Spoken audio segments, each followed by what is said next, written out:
자, 10번입니다. 자, 다음 중 옳지 않은 것은 정답은 4번입니다. 자, 1번. 피해자 등 제3자가 피의자의 소유, 관리에 속하는 저장 매체를 이미 제출했다 할 때 앞에서도 나왔지만 피의자에게 참여권을 보장하고 목록을 교부하는 등 절차를 보장하기 위한 적절한 조치가 이루어져야 된다. 맞죠? 피의자입니다. 제3자가 아니고요. 자, 2번 쭉 읽어보시고 자, 여기서 정보 저장 매체의 외형적, 객관적 지배 관리 등 상태와 별도로 단지 피의자나 그 제3자가 단지 생성 이용 등에 관여했다는 사정만 들어서 당사자로 취급해야 되는 것은 아니죠. 3번 목록은 압수 직후 현장에서 바로 작성해 주는 것이 원칙인데 임의 제출물에 따른 압수의 경우에도 그 효력이 영장에 의한 경우와 동일하다고 했습니다. 따라서 수사기관은 영장에 의한 것과 마찬가지로 압수 목록을 신속하게 작성 교부할 임무를 부담합니다. 4번 제시하고 착수하여 실시하고 그 집행을 종료했다 했어요. 자, 종료가 되었기 때문에 설령 유효기간이 남아있다 손치더라도 다시 압수수색할 필요가 있다고 하면 다시 이를 제시하고 압수수색을 하는 것이 가능하다? 아닙니다.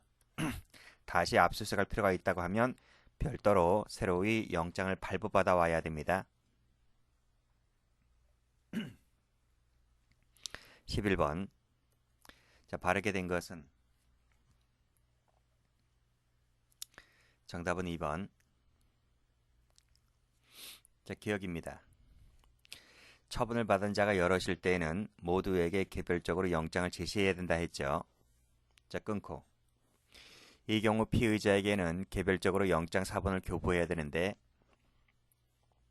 이 사본을 교부할 때에는 정도를 넘어서 불필요하게 노출되지 않도록 유의해야 되겠죠. 동그라미. 2번 자, 범죄 혐의 사실과 관련성이 있는 범죄라고 하는 것은 객관적 관련성이 있고 인적 관련성이 있는 것을 의미하는데 인적 관련성에는 공동정범, 교사범 등 공범이나 간접정범도 되고요. 필요적 공범도 됩니다. 즉 임의적 공범, 필요적 공범 모두 다 됩니다. 틀렸죠. 자, 체포 현장이나 범죄 현장에서 임의 제출하는 물건은 영장 없이 압수할 수가 있고 다만 이 경우에 검사, 경찰은 사후에 영장을 받아야 한다. 영장 필요 없어요.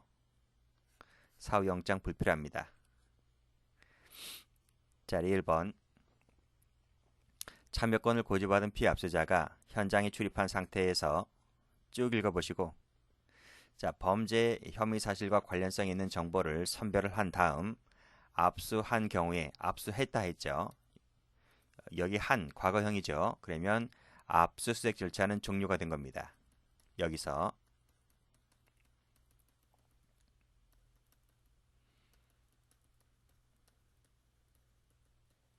자, 종료된 것이기 때문에 별도로 참여할 기회를 보장할 필요는 없죠. 여기서 끝났기 때문에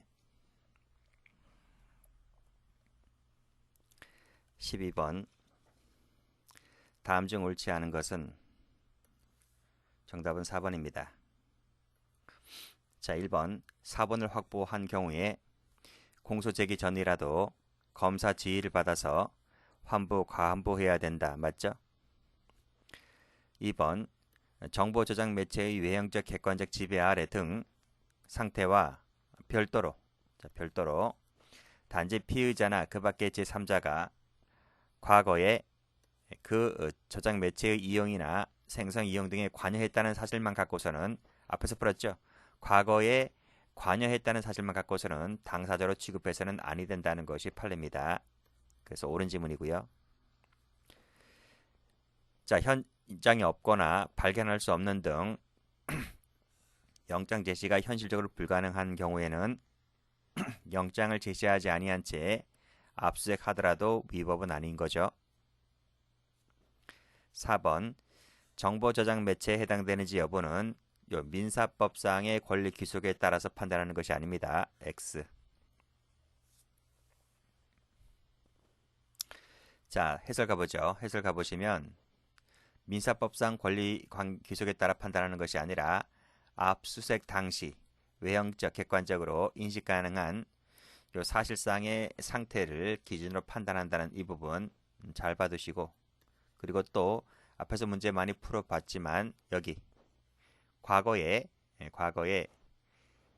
이용 내지 생성 이용 등에 관여한 사실, 관여했다는 사실, 그리고 그 과정에서 식별되는 정보 주체에 해당되는 요런 사실만 갖고서는 당사자로 취급되지는 않는다.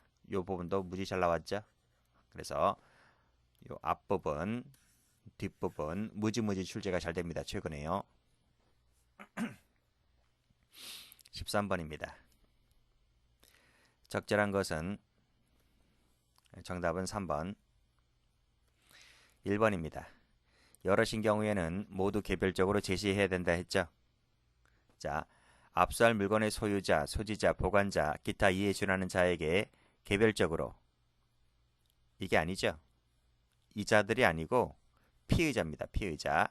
피의자에게 개별적으로 사본을 교부해야 되는 것이지 소유자, 소지자, 보관자가 아닙니다. 무슨 뜻이냐면 해설 가보죠. 여기 피의자에게 개별적으로 사본 교부해야 되는 겁니다. 2번 갑니다. 첫 페이지와 범죄 혐의 사실이 기재된 부분만을 보여주고, 그리고 필요한 기재사항 및 일체를 이루는 부분을 확인하지 못하게 한 경우에는 적법한 것이라고 볼 수가 없죠. X. 자, 수령을 거부하는 경우에는 끝부분에 그 사유를 적고 기명날인 서명해야만 됩니다. 자, 그 집행이 종료가 됐잖아요. 그러면 유효기간이 설령 남아있다손 치더라도 다시 이를 제시하고 다시 할 수 있는 게 아니라 하고 싶으면 다시 새로운 영장을 발부받아 와야 됩니다.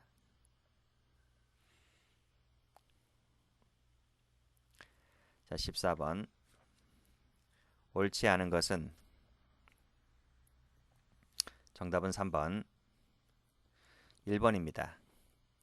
자, 임의 제출하면서 휴대전화에 저장된 전자정보가 아닌 클라우드 등 제3자가 원격지에 저장되어 있는 겁니다.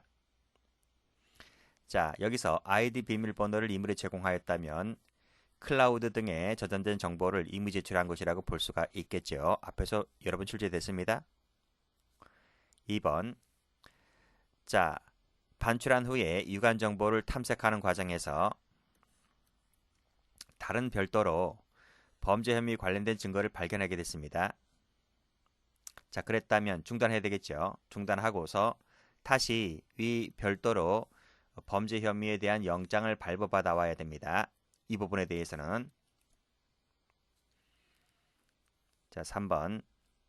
이메일에 대하여 압수 영장을 집행하면서 팩스로 사본을 송신하였다면 원본을 제시하지 않더라도 위법하지 않다. 아닙니다. 위법합니다. 틀렸습니다. 4번. 압수수색 영장 집행에 필요한 처분은 원격지 서버에 있는 이메일 등 관련 정보를 수색 장소의 정보 처리 장치로 내리받거나 화면에 현출하는 것과 같이 필요 최소한 범위 안에서 사회탕념상 타당하다고 인정하는 행위여야 된다. 맞죠? 자, 15번. 다음 중 옳은 것은 정답은 2번입니다. 1번. 자, 범죄 수사에 필요한 때에는 죄를 범했다고 의심할 만한 상당한 이유가 있고 해당 사건 관련계가 있다고 인정할 수 있는 것에 한정해서 판사가 발부한 영장에 의해서 압수, 수색, 검증할 수 있다. 이게 틀렸거든요. 이거 어디가 틀렸을까? 상당한 이유라는 게 틀렸어요. 의심할 만한 정황이 있는 거야. 의심을 할 만한 죄를 범했다고 의심을 할 만한 정황이 있는 거지. 상당성이 아닙니다. 여기 해설 가볼까요? 여기 나와 있죠. 정황이 있고 이런 말입니다. 상당성이 아니다. 거 알아두시고요. 자, 2번 갑니다. 자, 범죄 혐의 사실과 관련성이 있는 범죄는 객관적 관련성, 인적 관련성이 있는 것을 말한다. 맞죠? 인적 관련성에는 임의적, 필의적 공범 모두 포함된다고 했고, 자, 영장 처분을 받은 자에게는 반드시 제시해야 되는데 이때 처분을 받은 피의자나 참고인에게 교부를 해야 된다. 피의자 참고인이 아니고요. 피고인이죠. 피고인. 피고인에게 사본을 교부하는 겁니다. 사본을 교부한다. 자, 4번. 집행을 종료했죠. 유효기간이 남아있다손 치더라도 다시 영장 못 써요. 쓰고 싶으면 다시 영장 새로 발부받아와야 됩니다. 원격지 정보 저장 매체에 대하여는 원격지 압수수색이 허용될 수가 있는데 그 매체가 역외에 존재하는 경우에는 원격지 압수수색이 허용되죠. 됩니다. 안 된다 틀렸고 해설 가보면 여기 국외에 있는 경우라도 달리 볼 것은 아니다. 즉 그 말은 압수수색할 수 있다 이런 말입니다. 자, 16번입니다. 다음 중 옳지 않은 것은 정답은 2번. 1번입니다. 원칙적으로요. 범죄 혐의 사실과 관련된 부분만을 수집 그리고 복제하는 방식으로 이루어져야 되겠죠. 자, 휴대전화를 임의 제출했습니다. 그리고 여기 클라우드에 접속하기 위한 아이디 비밀번호를 임의로 제공하였다면 임의 제출로 볼 수 있다 했죠? 틀렸습니다. 3번 범위를 넘어서는 정보에 대하여는 영장 없이 압수수색하여 취득한 증거는 사후 동의했다 할지라도 이것은 처음부터 위수증이 됩니다. 치유 안 된다 했어요. 증거로 쓸 수가 없다는 판례고요. 4번에 압수수색 영장에 기하여 갑의 정보인 SNS 대화 등에 대하여 압수수색을 실시한 경우에는 역시 그 갑에게 참여권이 보장되어야만 합니다. 자, 17번. 다음 중 옳은 것은 했는데 정답은 4번입니다. 1번 가죠. 자, 피처분자에게 반드시 제시해야 된다. 반드시는 아니죠. 자, 현실적으로 불가능하더라도 영장을 제시하지 아니한 채 하는 것은 위법이다. 아닙니다. 현실적으로 불가능할 경우에는 예외적으로 인정됩니다. 그래서 해설 가보시면 여기 나와 있죠. 여기 현장이 없는 등 또는 불가능한 경우에는 그때는 예외다. 이렇게 개정이 됐죠. 요 판례의 영향을 받아서 이렇게 법조문이 개정이 됐습니다. 자, 2번 갑니다. 자, 영장에 의해서 피의자 이외의 사람의 주거를 수색하는 경우에는 미리 집행할 일시와 장소를 통지해야 한다. 이게 맞아요? 통지가 아니고요. 참여입니다. 참여예요. 해설 갑니다. 여기 보시면 여기 나오죠? 여기 참여하게 하여야 한답니다. 자, 3번. 여관을 수색하는 경우에는 공개된 시간 내라도 야간에는 집행할 수가 없다. 집행할 수 있죠. 그래서 공개된 시간 내라면 야간에도 집행할 수가 있습니다. 4번. 압수 직후 현장에서 바로 작성 교부하는 것이 원칙이죠. 자, 다음 페이지 가보면 요 조문들 3번 같은 경우에 워낙 출제가 많이 되니까 꼭 좀 받으시고요. 자, 18번입니다. 변시 문제네요. 자, 다음 중 옳은 것은 했는데 정답은 5번. 1번입니다. 자, 갑은 짧은 치마를 입고 에스컬레이터를 이용하는 여성 A의 치마 밑으로 휴대전화 카메라를 넣어서 속옷과 신체를 촬영했고 발각되었다. 휴대전화를 이미 제출받았다. 옳은 것은 했습니다. 1번 갑니다. 만약 갑이 위 현장에서 현행범인으로 체포되었던 경우에 현행범인 체포된 자에 대하여는 216조 제1항 2호에 따라서 긴급 압수가 가능하기 때문에 이미 제출물에 대한 압수는 허용되지가 않는다. 그래요? 이미 제출한 물건은 영장 없이 압수할 수 있잖아요. 그리고 사후에 이 이미 제출물 같은 경우는 별도로 사후에 영장을 받을 필요가 없고요. 그래서 이것은 틀렸죠. 2번입니다.